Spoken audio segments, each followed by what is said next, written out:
An Icarus in the hand is worth two in the bush, or whatever they say. So. Okay. Welcome to Recotopia, a happy home for recommended movies, TV shows, music, video games, foodstuffs, and more from three people you can definitely trust.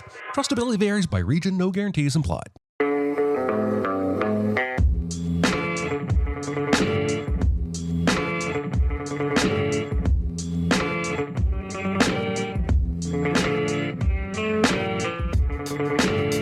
And now, here are your hosts, Chris Atkinson, Jeremy Scott, and Aaron Dicer.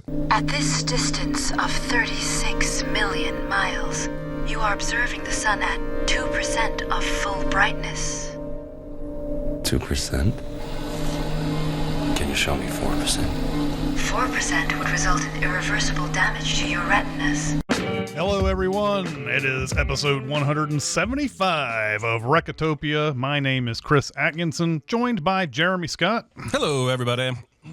And joined by Aaron Dicer. Highly host, Solarinos. That's right. And today's big recommend is going to be Sunshine from the year 2007. Danny Boyle directed. We also would like to welcome Chat, who've come out here to watch us talk about movies on a Tuesday. Thank you so much, Chat, for coming out. We appreciate it. Let's get on to our small recommends. It's no big deal. Itty bitty living space. It's so small and light. It's small, it's tiny, it's petite, it's wee. And Jeremy, what do you got for us? Wee, small. A movie that I saw several years ago, and then in some kind of conversation with Aaron, I dismissed it. I said I didn't like it. I don't remember if this was in person or on Slack or on a podcast or what. But Aaron was like, oh, I kind of thought it was charming. I forgot all about it. And then about 5-6 months ago, it happens to be on TV. I watch it again, and this time I find it charming. So much so that I showed it to my wife on Saturday, and she found it charming, and now I'm going to show it to my mother at some point. It's called The Big Year. It's from 2011. And this is a bird-watching movie with Jack Black, Owen Wilson, and Steve Martin. Actually, listen to the rest of this cast. Rashida Jones, Angelica Houston, Jim Parsons, Rosamund Pike, Brian Dennehy, Diane Wiest, Anthony Anderson, Tim Blake Nelson, Joel McHale, Corbin Burnson, Kevin Pollak, and John Cleese. That is quite the cast. Is a stacked cast. This is about 3 different individuals who all embark on what's called a big year, where you try to see as many species of birds in North America as possible within a single calendar year. This is actually based on a true story. They changed the names, they fancified a few elements, but this is based on 3 real guys that did this in 1998, I believe. It's just pretty charming. Jack Black's character has no life whatsoever, no direction, but he loves birds, so he decides to do a big year. Steve Martin is a CEO who's made millions, and he's about to retire, and he's got one last chance to do a big year. And then Owen Wilson is the best birder in the world who has the record, and everyone keeps running into each other at these locations and denying they're doing a big year. This would be a spiritual double feature with Ben Stiller's Secret Life of Walter Mitty, in that it's got people chasing big dreams in faraway, remote locales with an amazing soundtrack.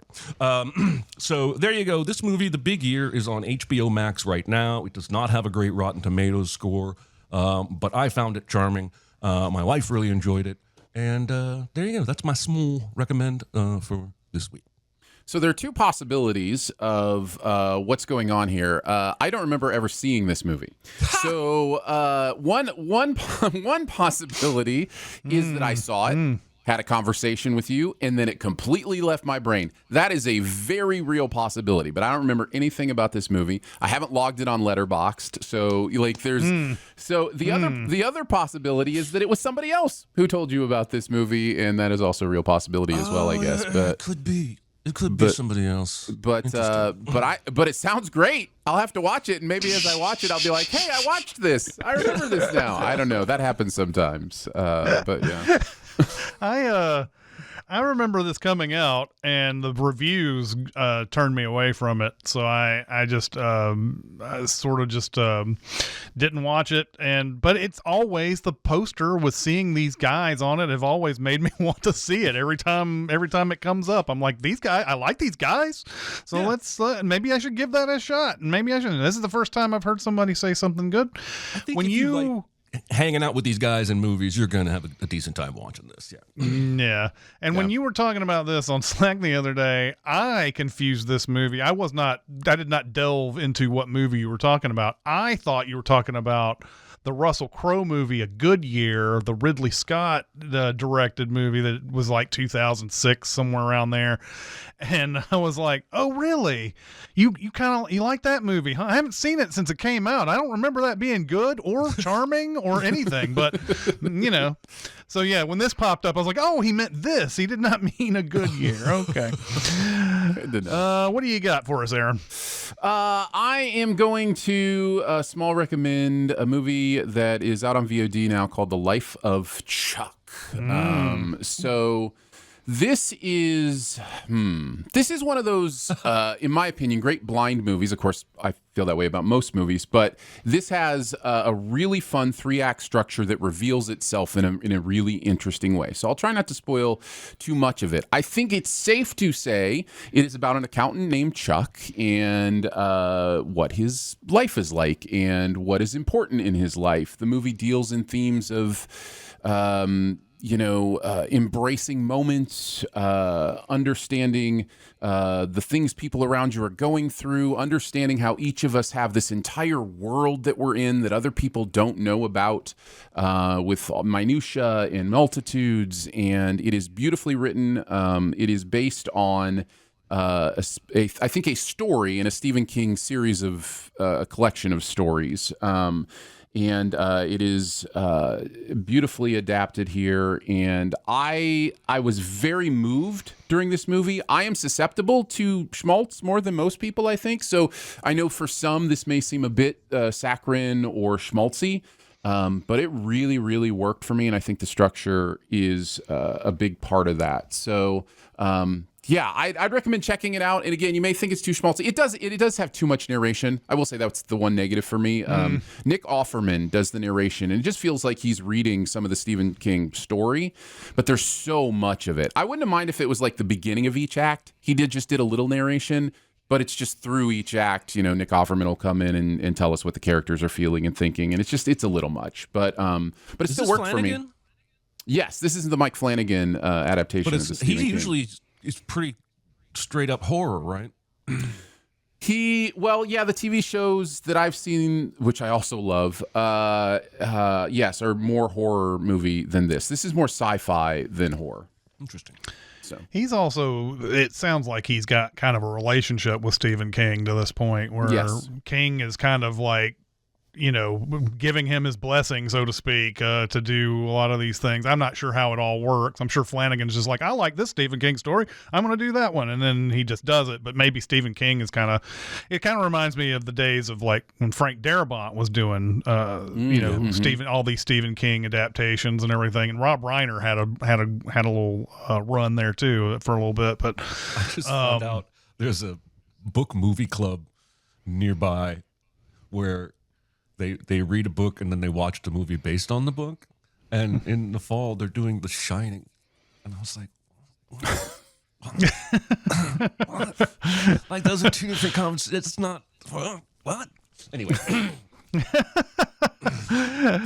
But you look at Stephen King's adaptations that are coming out. There's so many. Like, there's already been, of course, he already has this long body of work where there's just been tons of material generated from it. But like, look at what's coming out. Like, just insane amount of things just mined from his stories and everything. And The Long Walk is a big one that's coming out later on. It was like his first book, wasn't it?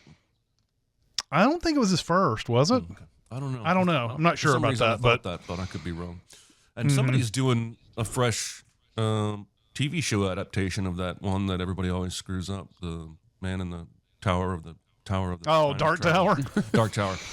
Yeah, the Man in the Tower of Darkness. Well, it's called. the last time they tried to do it, they were like, let's fit everything into one movie for some reason. That was weird. Let's not make that a franchise that everybody would have probably adored if anybody would got behind it or anything. So Yeah, he is. If you look up prolific in the dictionary, it's Stephen King's picture next to it. It's insane what he generates, and I think a lot of the reason so much of it gets adapted is his attitude towards adaptation is so good. Like he's just like, I wrote my stories. Go ahead, adapt it however. Like he doesn't get precious about it.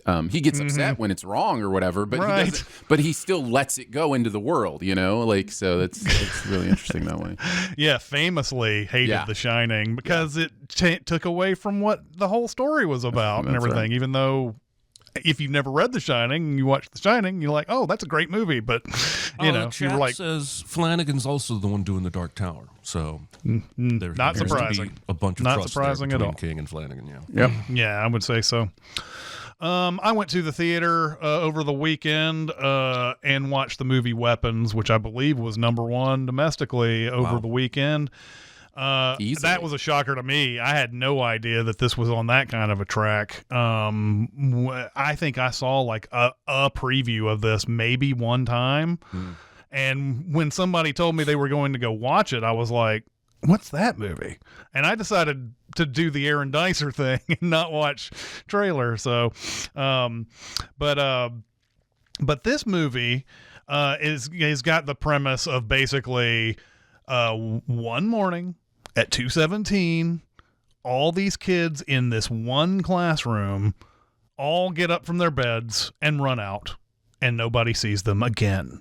And so the whole thing is basically, so you have one kid who has survived in the classroom and the teacher. The teacher's played by Julia Garner. And of course, if something like this happens, of course, everybody's going to blame the teacher. What did you do? Why did you do something with these kids that made them run out of the house at 2:17 exactly? And so she is dealing with the town on all of this. Meanwhile, we have a father played by Josh Brolin who is very righteously angry about it and thinks that Julia Garner's behind it and wants to figure it out. But he's going very deep on his investigation of it and everything. Basically, this movie goes through 5 or 6 perspectives of, it doesn't tell a linear type of story until it finally gets to some sort of apex point. And I don't want to tell you too much about this because you kind of want to figure it out yourself. And that's the marketing of this movie too. The marketing of this movie was basically, we're not going to tell you anything. This is what it's kind of about. Do you want to see it or not? Apparently, a lot of people did. But this is the same guy who did Barbarian. Now, I don't know what you guys think of Barbarian. I really liked Barbarian. I thought that was a unique perspective on horror movies. It was never anything that you could put your finger on where it was going, and was quietly hilarious through moments of it. This movie is hilarious in so many spots, like you would never expect it to be. Just laugh out loud funny with the subject matter involved and everything. But yes, know as little as possible when you go to watch this, although it may be impossible at this point considering how big of a movie it is. But go in there and see it. If you haven't seen it, go see it with as little as possible. Maybe see it with a crowd. Although my crowd was very good, did not say a damn word the entire time. There wasn't even crinkling of popcorn bags. That's how quiet it was in the movie theater. So if you can find yourself a decent crowd and people who are being civil, then you can want. This movie is great to watch in theaters right now. So there you go. I agree. This has just been a great summer for movies. There's been several that I've really, really liked, and Weapons is another one.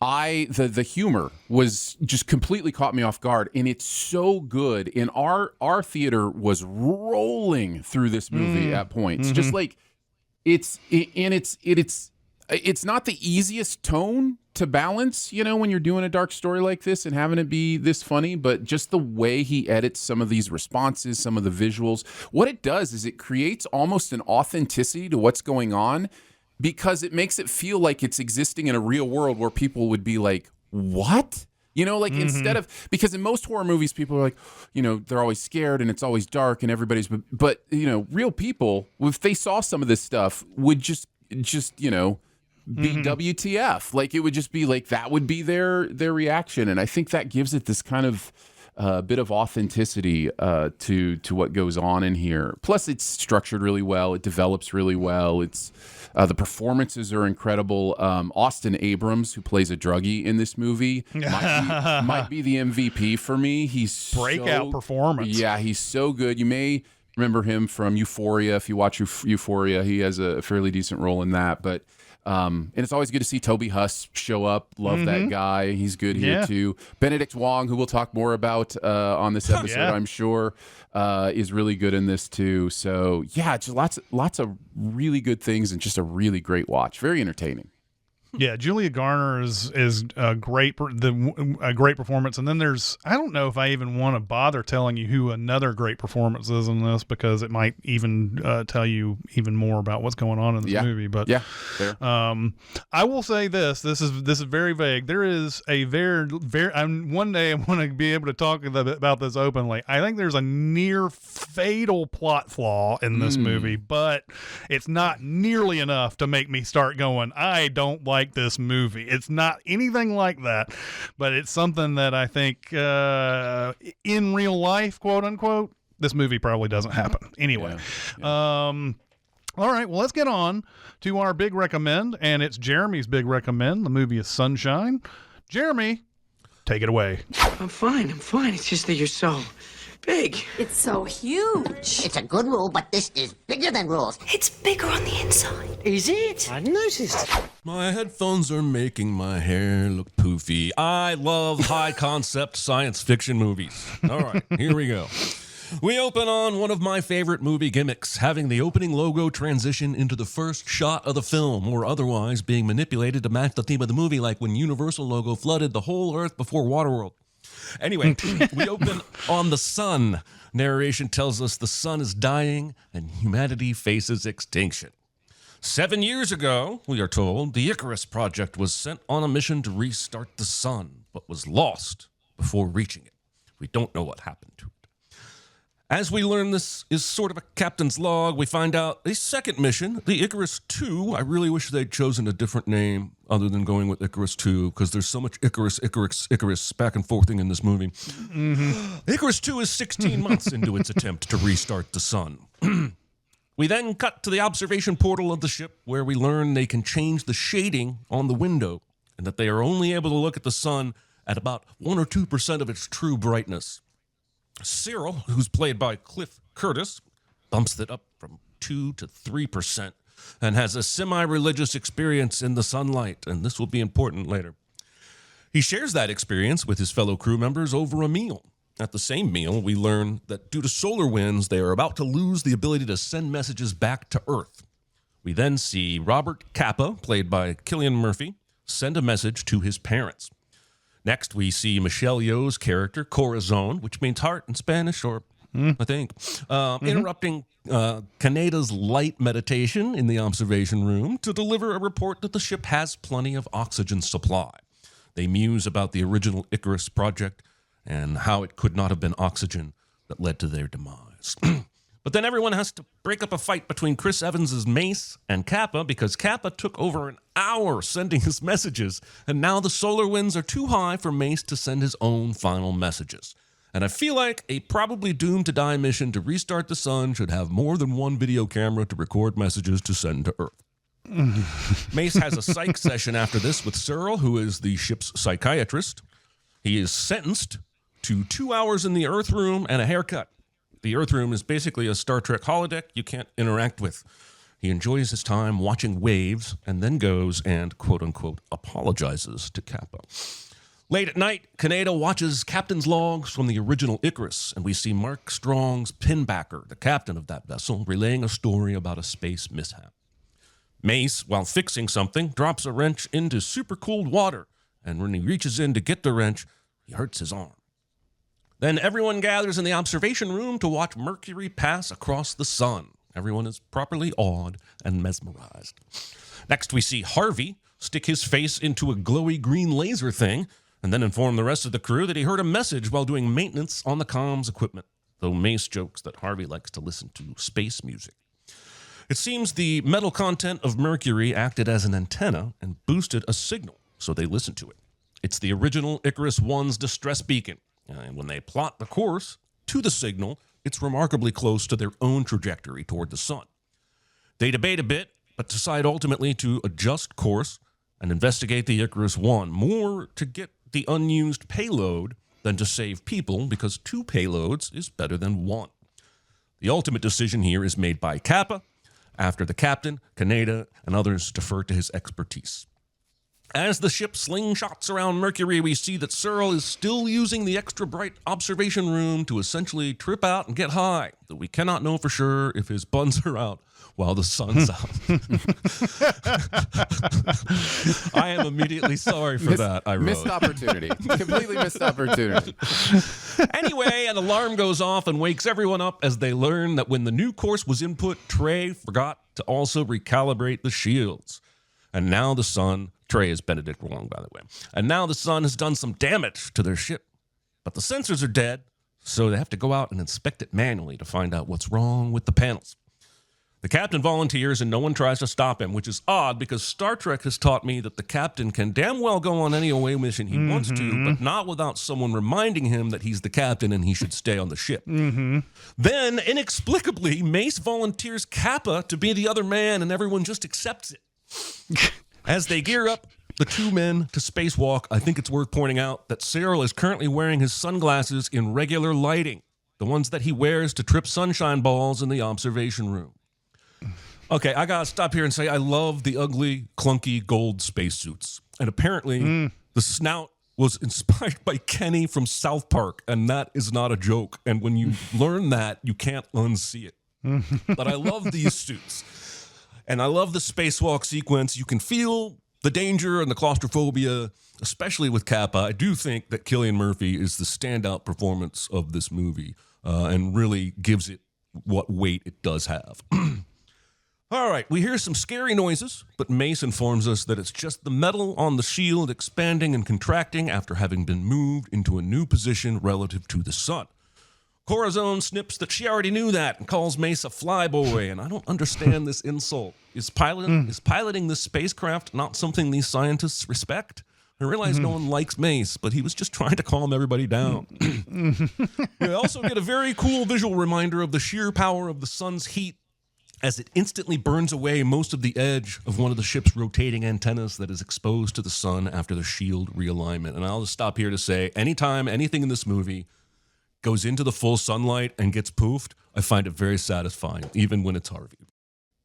At the first panel, the spacewalkers find the hydraulics are burnt out and easily fix it.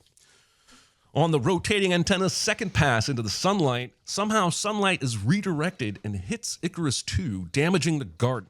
But the crew doesn't know it at first. However, once the ship starts venting oxygen and moving because of it, they realize something's wrong. They try to override the change in course, but the computer does a HAL 9000 impression and refuses to let them. Mace refuses to join Cassie, who is Rose Byrne, and I'm not sure I've mentioned her yet, and that's weird, but anyway, he refuses to join her in overriding the computer, and ultimately the spacewalking captain agrees that he and Kappa are expendable, and the ship and its interior crew should do everything they can to protect the payload, not save them. Cassie is horrified at Mace, but it's only because she's not thinking clearly right now, I'm pretty sure. Corazon, who raced down to her garden to try and save it, collapses and sobs as the crew flood it with more oxygen to burn it out faster. Kaneda and Kappa keep working on the open panels. They all have to be closed or the mission is screwed. With only one left to repair, Kaneda orders Kappa back to the airlock so at least one of them can be saved. As Kaneda floats into the sun's power, Searle, who now has obvious burn marks on his face, begs him over the radio to tell him what he sees. And I think it's clear Searle has become one with us. I think it's clear Searle has a becoming one with the sun addiction, and the rest of the crew should lock him in a holding cell. Kappa barely makes it behind the shield before the full sun effects hit the ship. In the wake of the tragedy, Trey is deemed by Cyril to be a suicide risk, though Cyril somehow doesn't see a suicide risk when he looks in the mirror. Anyway, Trey is sedated. Harvey, who was second in command, assumes control of the ship. We learn this weirdly while Harvey seemingly records a captain's log right in front of the rest of the crew, as no one notices Cyril picking charred bits of skin off of his face except for me. The oxygen garden, we learn, is completely dead, and a bunch of their stores of oxygen burned up in the fire. They don't even have enough oxygen to get to their payload delivery point. Actually, wait, no, they have enough oxygen to get there if 3 of the current crew members die really soon. At this point, it's decided there's no option but to intercept Icarus 1 for its possible oxygen supplies. They pull up to the Icarus 1 and combine the 2 ships' sun shields. Then they detach and move their core ship over beside Icarus 1's core vessel so they can dock and board it. As they step aboard, we, the audience, get Tyler Durden-style quick short frame flashes of scary faces and other disturbing images and quick snapshots. It's weird and foreboding and never really comes back in any important way. Icarus 1 is full of dust, which Cyril notes is usually made up of 80-some% human skin. This could be important later. The crew splits up to cover ground faster. They quickly discover that the Icarus 1's oxygen garden is alive and thriving, meaning it's producing oxygen. They find plenty of water and food. Everything is just caked in dust, but they don't find the crew. In the oxygen garden, Harvey finds the vegetation lush and too thick to really move through it. Just then, a message from Pinbacker, the commander of Icarus 1, springs to life on a screen in the cockpit where Mace is. It states that they have abandoned their mission. All Icarus 2 crew members can hear and see this message, by the way. Pinbacker rants about foolish dreams and not challenging God. They determined the message was recorded around the time Icarus 1 should have been delivering the payload. Kappa finds the payload and determines it is in fine shape. However, Mace finds the cause of the distress signal, and it's a sabotaged bit of coolant tech. And we cut to a somehow no longer sedated Trey back on Icarus 2, and he looks like he's going to do some shit. Cyril, of course, goes to the observation room. And there he finds the crew of Icarus 1 dead, having been burned by the full power of the sun. It is as disturbing as it sounds.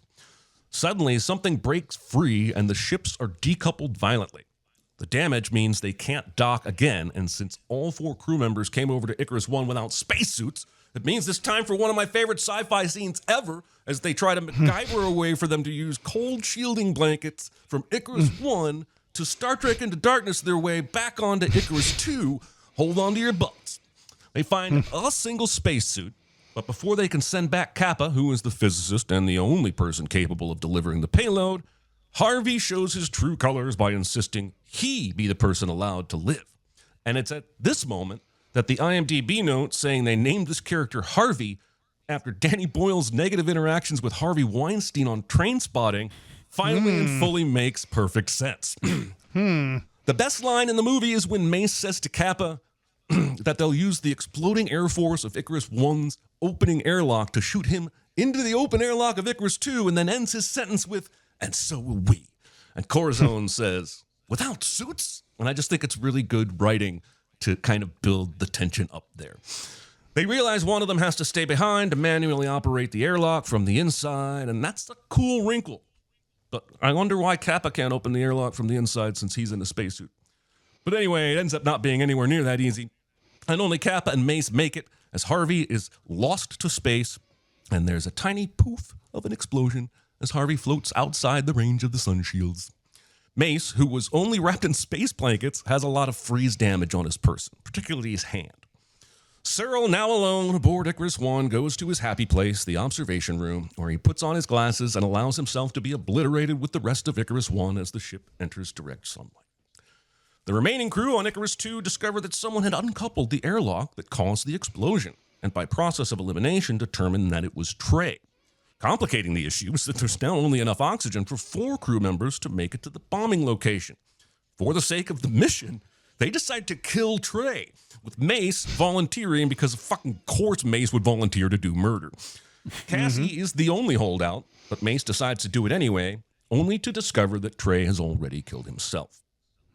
Mace puts the blame for all the deaths squarely on Kappa, and he literally wipes Trey's blood on Kappa's hand, and that's it for Kappa. He snaps, and the two men are once again fighting.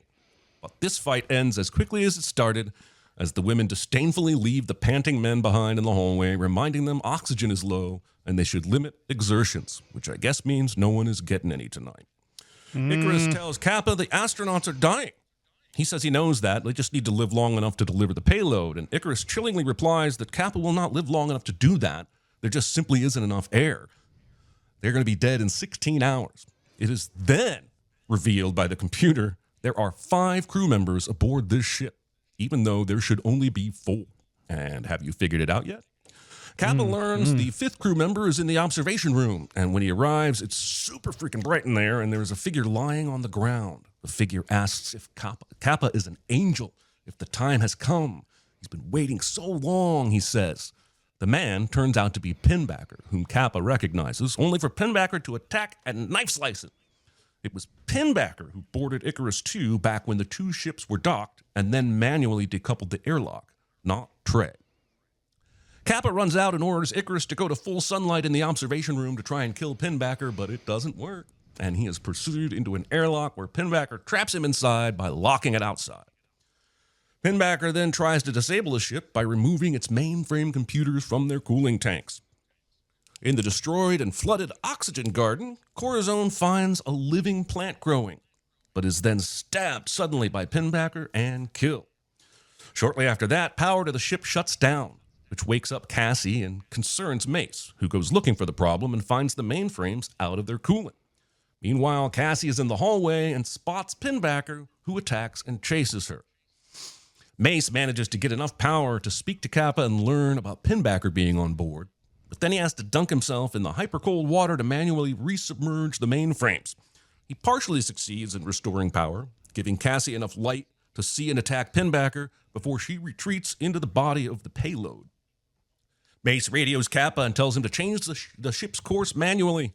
He then is trapped by one of the mainframes, crushing his leg, and he dies.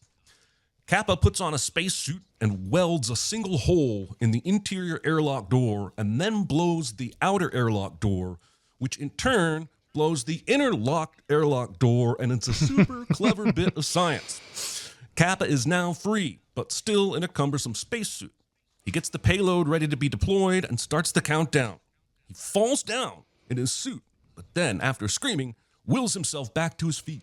He then boards the payload just as it launches, and the Icarus is destroyed in the sunshine.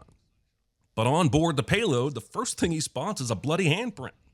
As the payload races toward the sun and Kappa moves forward into a large chamber, he finds Cassie. But then Pinbacker shows up and attacks Kappa. He holds Kappa out over a ledge until Cassie runs and jumps on Kappa, pulling him down and causing them both to fall and slide as the payroll rolls around, dancing towards its fate. Cassie tells Kappa to finish it, and apparently this thing won't explode if he doesn't do extra shit here on board the payload to actually arm the thing. That's wild. Anyway, he finds his way to the thing, turns the thing, and presses the thing, and then, just before he's obliterated, Kappa enjoys a serene moment of awe at the power and beauty of the sun. The deathly, life-giving star he'd fought so hard to revive, somehow peaceful as it engulfs him. Back on Earth, Kappa's family members are building a snowman and watching his final video transmission. They then look up on their way home and see the sun suddenly growing brighter as we see the Sydney Opera House in the background, indicating this previously frozen tundra is Australia. And that is Sunshine, gentlemen. What did we think? It's hard to know where to start on this movie. I think I like this movie through its first half, and then the second half really brings it down for me. I don't remember feeling this way when I watched it the first time, but when it becomes Mark Strong and, and he's like a weird entity that's been out there living for 7 years and all of that part starts to lose me quite a bit. because the very first half of this movie is them solving problems and yes, making mistakes and things like that, and then solving what to do once the mistake is made. And that is the type of stuff that I just love about really good sci-fi movies, is when they are talking about these type of things and trying to solve problems in space. It's that Martian stuff that we love so much.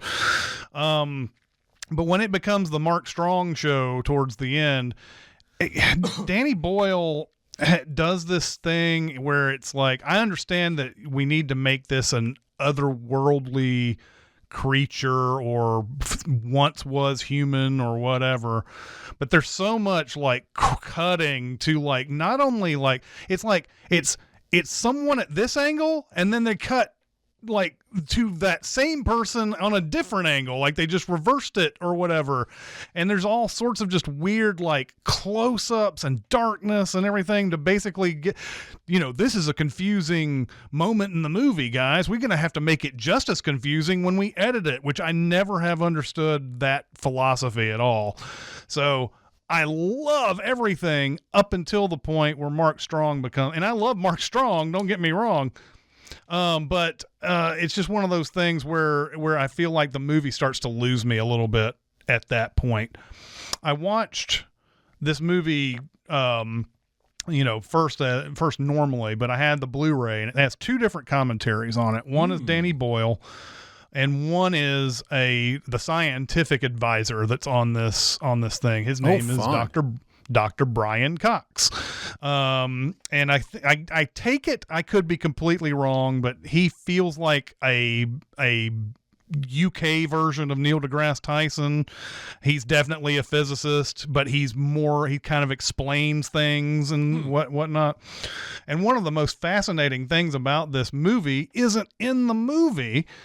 And they gave him they asked him, okay, so here's the story. This story is set in 2057. We cannot, and the sun is dying. We're not going off of that. So whatever you say about this, we're not going off of that. And he's like, well, that's weird right off the bat because the sun's got 5 billion years of life left in it. So the fact that it would be dying in 50 years is weird, but they came back with an explanation. He came back with an explanation that is not in the movie. I wish it was, because all it would have taken was like a couple of things to get it into the movie. And they start talking about these things called cue balls, the literal cue with balls after that. And they're talking about these things are floating around in space. They're still in theory. And even in this commentary, which was back in 2007, he was like, we built this thing called CERN. We're going to figure out what these cue balls are. I guarantee it in like 3 or 4 years or whatever. I don't think they have. No. I don't think they have figured it out. But these cue balls apparently have the ability in theory to float around in space and then go into a star and cause all this gamma radiation to come off of it. And the idea was, the story that he's got in his head is, maybe one of these cue balls went into the sun, and that's why the sun is dying now. And so that's why they're going into the sun to blow up this cue ball. But they never say it. They basically say, well, we're just gonna set off a nuke, and the nuke is gonna start the sun back up. and that's what you get with that. So anyway, the commentary on that is fascinating. Anytime a scientific advisor gets on there and he's talked about all the things that he's like, yeah, this is wrong. I can't, there are some things that are wrong. There's some things that I saw in the script that I didn't see. And then they had an early thing with Danny Boyle saying you have to have that balance between too sciencey and then entertaining at the same. You need to have something that people will want to watch. So understood on that. And it was one of the fun facts in there was when they were in the first Icarus, the fact that they say it's negative 273 degrees or whatever, which is absolute zero. Apparently the universe itself can't be negative 273. It's negative 270. There's still enough radiation that there's 3 degrees warmer than that. So the ship itself could not be negative 273. And he was going on about that. I thought that was interesting. The hubris of calling a ship Icarus, like, do we want to call any ship Titanic anymore or Titan anymore at this point, considering what's happened with that Icarus?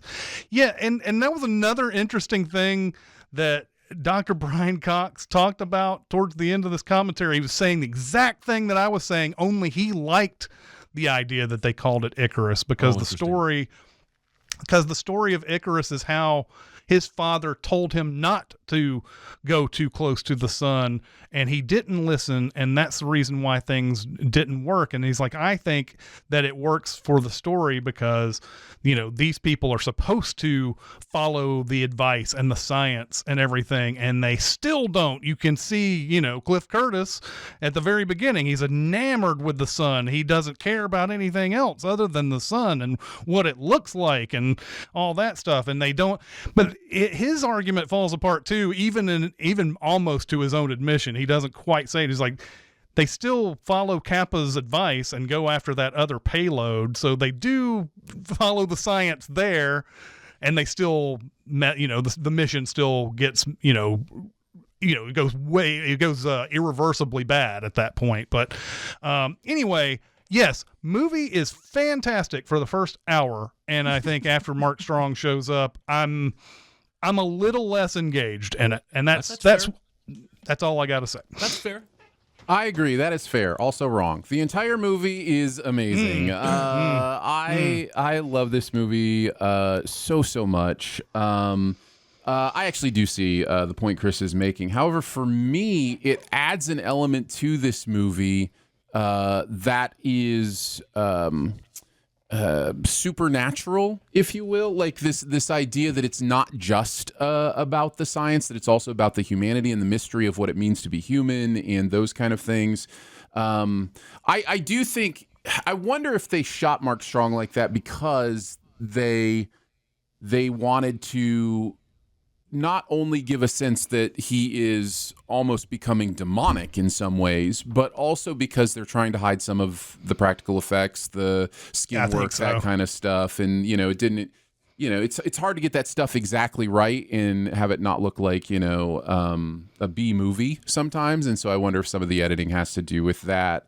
But I really like that not only do we have Mark Strong, who has found this religion almost, aboard his Icarus, but we see that the Cliff Curtis character is going down that same road. Like we get a sense. It's interesting how the movie does like backstory for Mark Strong through a different character. I thought that was really genius and interesting, and just the idea that the sun madness is a possible thing, right? That it's something more than one person could experience.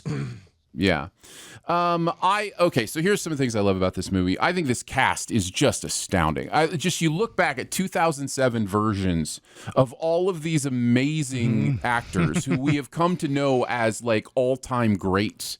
Cillian Murphy, Michelle Yeoh, Chris Evans, Benedict Wong, Cliff Curtis, Mark Strong, even Hiroyuki Sanada, doing great work. Like it's just incredible. And it's just really impressive to see them. I wanted to pull out specifically Benedict Wong, who I just thought was amazing in this movie.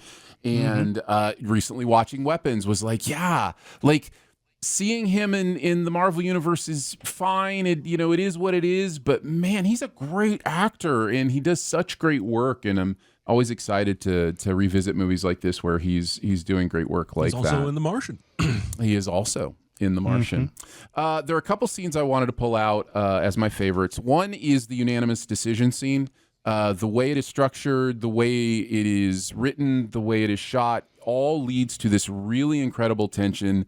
And it comes to Rose Byrne saying, "You're saying it has to be unanimous, and I'm not giving you a yes." And in that moment, we see how shallow that promise was and how destructive and powerful ego is in that it really didn't matter. It was always going to be the way Mace wanted it to be. And I find the Mace character so interesting because in many ways he's Spock, like in theory.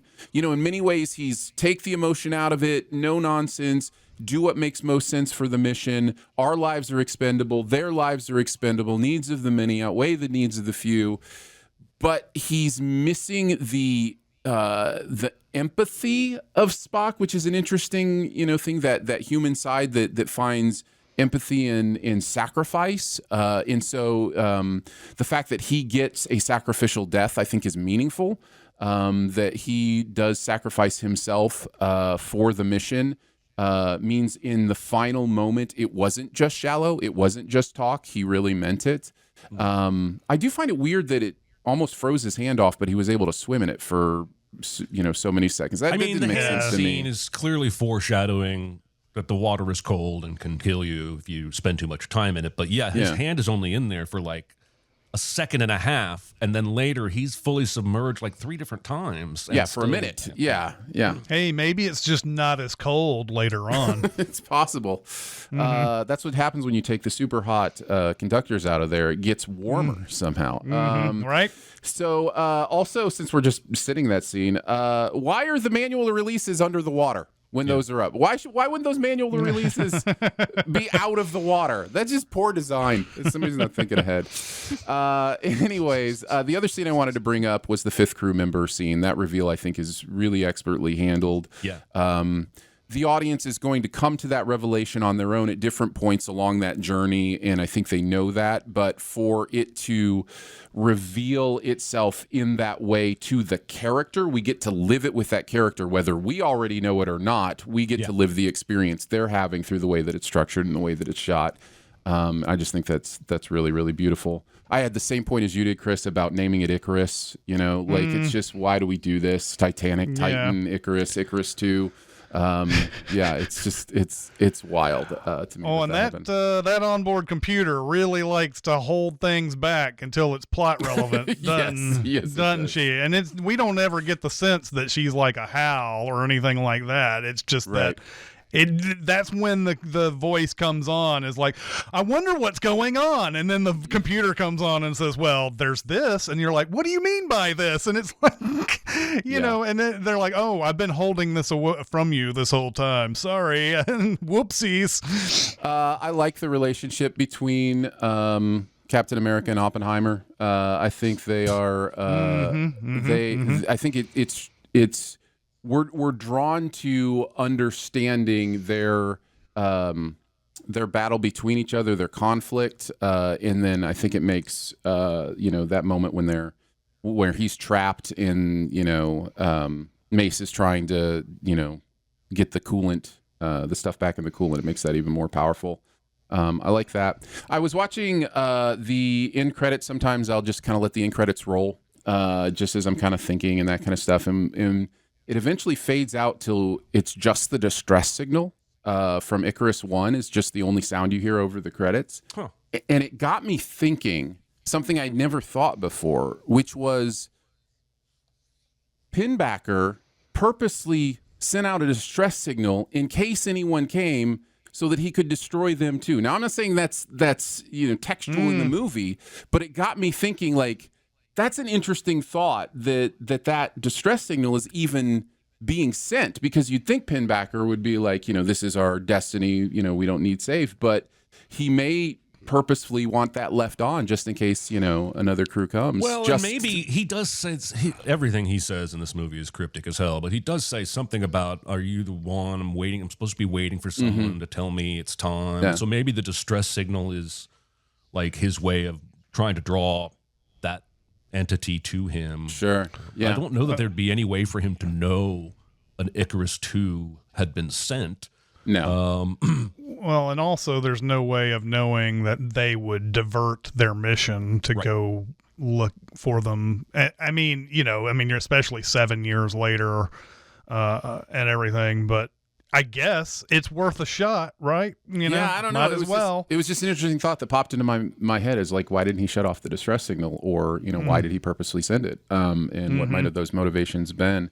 And finally, I think it's worth debating, a fun little debate, post movie debate, if Mace was right. If they just should have carried on with the mission and not let this distraction. And if the 2 payload thing was not worth the risk, and because if they do, they could have maybe gotten back to where they were going. The logic is sound on getting going and diverting the mission so that they can get 2 bombs. I totally get that logic, but you are also risking the only one you have to go get it. And so I think ultimately I'm on the side of just continue with the mission. Yeah, exactly. Because yes, while there's no guarantee the 1 bomb will work, if that's the case, then the 2 bombs you have the same amount of probability with the 2 bombs, I feel like. So I didn't watch any commentaries or read much up on it, but I kind of took it to be a fairly overt, like Aesop's fable, kind of like, I've got the rock in my mouth, I see another rock, but in going for the other rock, I lost my first rock. Like, yeah, maybe not. Maybe that's. I think about that fable all the time, so maybe I'm just applying it because I want to. But I certainly see the logic in what you're saying. That Mace might have been right. I agree. Yeah, I don't know if.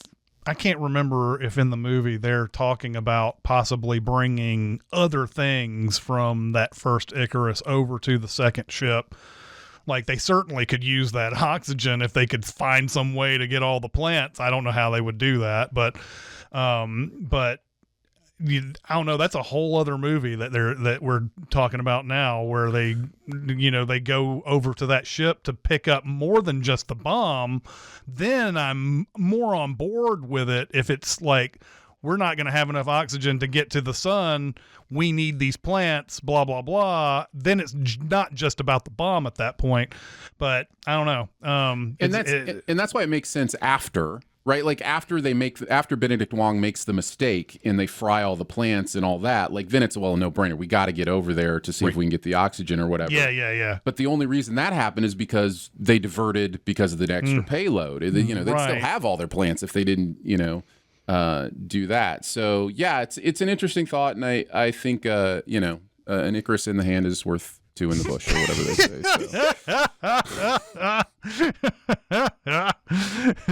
Okay. Let's go to our super secret double feature. Be very, very quiet. Secret? What secret? Our dirty little secret. I tell you something I've never told anyone. And I guess I'll start off with this one. I've got a pretty basic one, I believe. I hope I'm not taking yours, Aaron, but I actually recently saw this movie just last week. I revisited it because they had a 4K disc that came out, and I was like, I wonder if this movie is as bad as I remember. Anyway, the movie was not as bad as I remember. It was actually fairly decent, although still not great. But the double feature I have for this is Event Horizon from 1997. I actually was wondering if somebody was going to pick this movie. That's a good call. Mm-hmm. Yeah, that one is more about the whole mission is to go to a ship that disappeared or crashed or whatever. They don't know what happened to it, and this crew that's on the ship is like specially made to salvage ships. But they also have Sam Neill, who built this like way to fold space-time and traverse the galaxy or whatever. And of course they run into a lot of Mark Strong type characters in Event Horizon because of it, and that's what immediately stuck out while I was watching this one, is that it's kind of got I'd love to see this a full 2-hour 10-minute version that Paul W.S. Anderson was making at the time. They decided not to give him the time because something about Titanic back in the day, Titanic, that Paramount didn't give him enough time because of Titanic. But apparently like a few years later when Paramount was like, hey, this movie's doing gangbusters on home video. Let's make the 2 hour and 10 let's find all that old footage. And it's gone now, apparently. They never will find it. So the event horizon that we know is the event horizon we will always see until somebody finds film cans in Argentina or something. I don't know. So that's the one that I'm going with.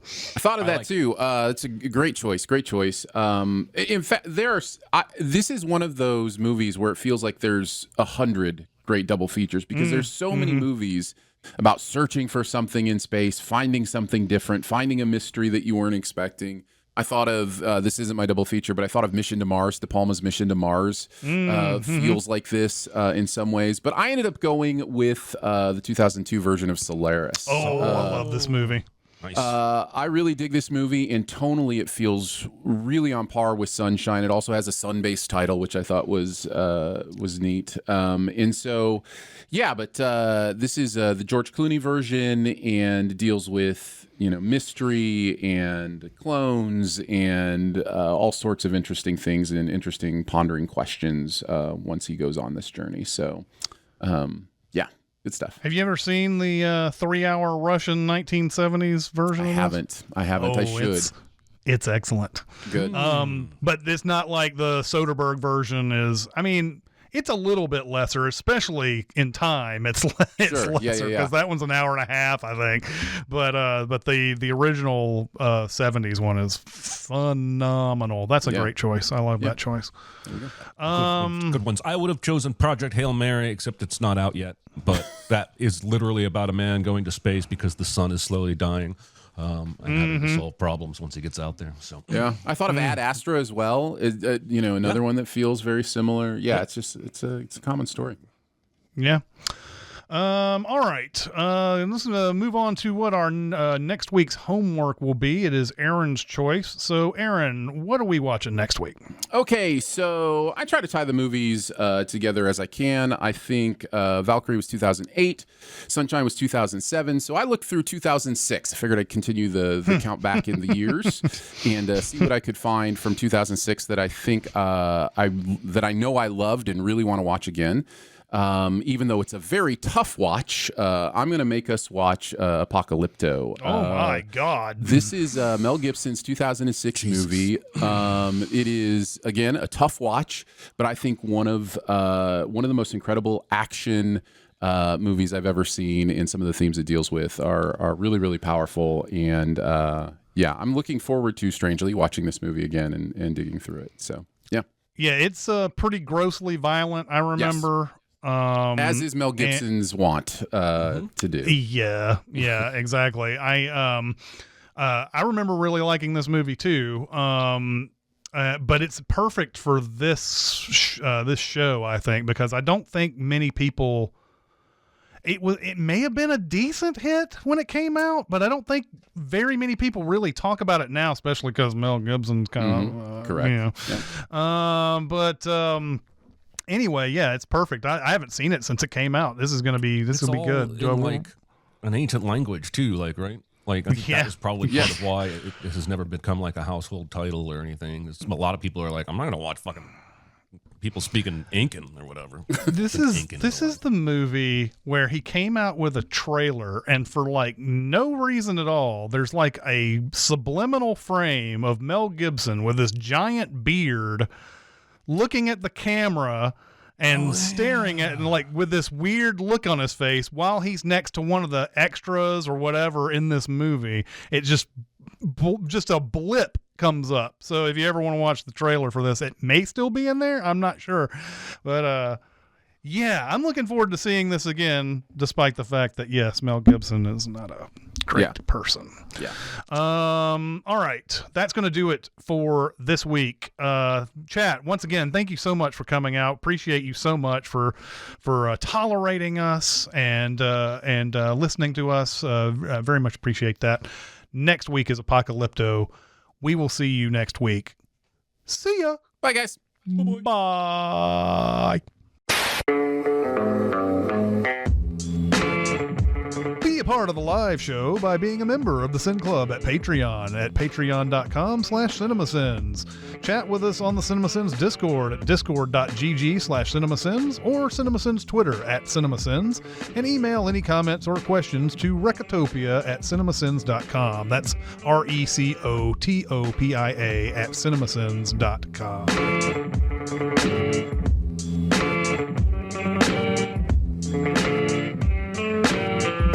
I did just pop on, and then I clicked to another tab because nobody was on, and I don't expect everyone to come on 2 seconds after I click it. And now he's about to pop off. That's right. Jeremy Scott was a normal, average, everyday Joe until he went to the Starbucks and ran into the alien he loved. I did go to Starbucks this morning. Mm-hmm. But I ran into the Starbucks employee who I don't love because I don't know her beyond morning pleasantries. Yeah. Coming this July from the Stars Bucks. I just realized that I miss a perfect small recommend opportunity because I just watched 28 Years Later, which is, Garland and Boyle, who we're doing today. So I thought I'd check in here. Have either of you guys seen 28 Years Later yet? That's the newest one? Yeah, the newest one. No. Man, I loved it. I loved it so much. And I'm not a huge fan of the others, but I just think there's so much heart and beauty in that movie amidst like some of the most grotesque zombie stuff I've ever seen. But it's just like, it's so, I don't know. It really moved me. I was weeping at one point. Wow. Yeah. Yeah, it's really good. Don't they have like 2 sequels to that? I think they have some planned, yeah. They've become better filmmakers, and since the days of 28 Days and 28 Weeks as well. Yeah. I'm not surprised that 28 Years Later is a little bit, more palatable, I guess, because Alex Garland has been toying around with all sorts of big ideas and things like that. And yeah, I don't know what to think of Danny Boyle at this point. He's serviceable, but like I was looking through his filmography, and every time I run across Steve Jobs, I'm like, oh yeah, he directed Steve Jobs, even though that's such an Aaron Sorkin movie. Right. Yeah. So it was pointless to even have him direct it almost. Whereas I feel like Social Network is more of a Fincher movie than it is Sorkin. Wasn't he like a replacement for that? Like, I feel like he wasn't the original director for that. No, I think he was a replacement, and I can't remember who was initially there. Let's see if the internet has any ideas. I'm sure they do. What say you, internet? Yeah, David Fincher was going to direct the film. Oh, so Fincher was going to be on Steve Jobs as well. And Christian Bale was going to play Steve Jobs. But then he exited due to contractual disputes, and Danny Boyle was brought in. With Leonardo DiCaprio in discussions for the role. Holy shit. Man. That would have been a reunion of The Beach. Yeah. Yes, it would have been. I was looking at, there was a thing on Discord where somebody was bringing up a 1999 movie called Sunshine, and I didn't really like go deep into what the comment was about or whatever, but I looked that movie up, and Mark Strong's in that movie too. It's completely different stuff. It's not sci-fi at all, but like Mark Strong's in that movie too. I was wondering what Mark Strong thought when he signed on for this. Was it called Sunshine at the time? Did it get called Sunshine afterwards? And he was like, oh, well, I guess I'm in another bloody movie called Sunshine. That's a perfect Mark Strong. Yeah, that was a great impression. Yeah, it was. Anyway, I wanted to plant a seed, Aaron. I know you used to do some rapping. And, I did. On my way home, I had one of my... Usually I don't tell people about these things, and here I am committing it to permanent record. I just had this notion of an SNL sketch where it's Lin-Manuel Miranda rewrites Mary Poppins. Okay. And so all the songs go away and they're replaced with Hamilton-style songs. And I, for some reason, started with The Lady and the Birds. and it was like tuppence a bag, and then I started making up raps, and you see if that germinates anything, and we end up on SNL in a few years. Because, we'll collab on that and break the internet. Have you ever had like the perfect parody song idea that only 1% of the population would think was hilarious? Yes. Because I've been playing this this Disney Lorcana card game, which is I'm having a ton of fun with it or whatever.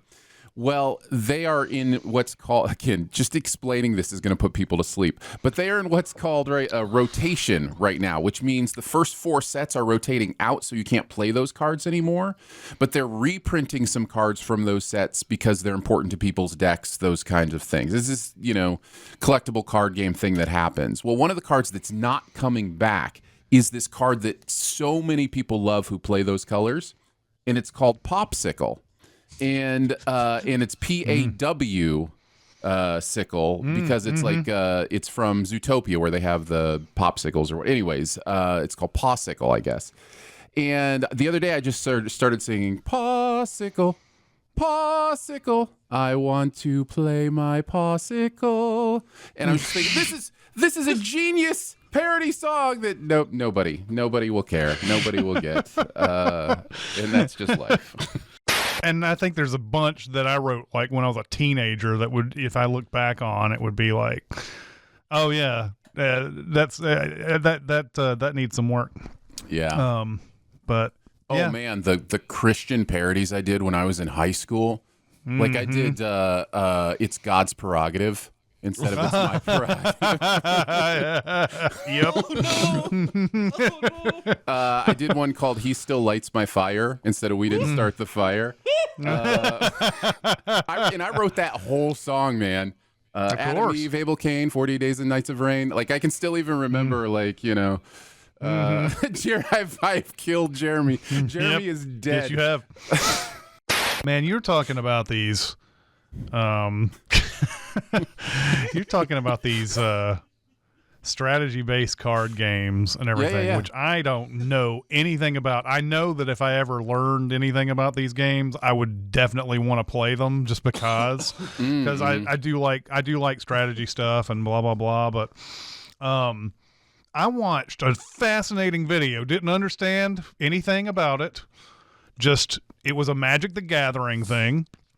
And it was a guy who won a championship with the worst deck ever, basically, is what it was. Yeah. And so, like, it was a bunch of, it was like, how in the world did he win using this deck? And so, like, they kind of broke down all the things. Now, I still don't even know what the rules of the game are to even know what the hell is going on in there. I see people like constantly turning cards to the side and, doing all this stuff. And I don't even know how you're supposed to draw them. I don't even know, I don't know the rules of the game, but still that video was very fascinating because it's funny to think that someone put in a deck that was just so suboptimal, but then they showed the strengths of it and the genius of it and everything. And I was just like, that is amazing. I don't know a thing about what happened, but great video.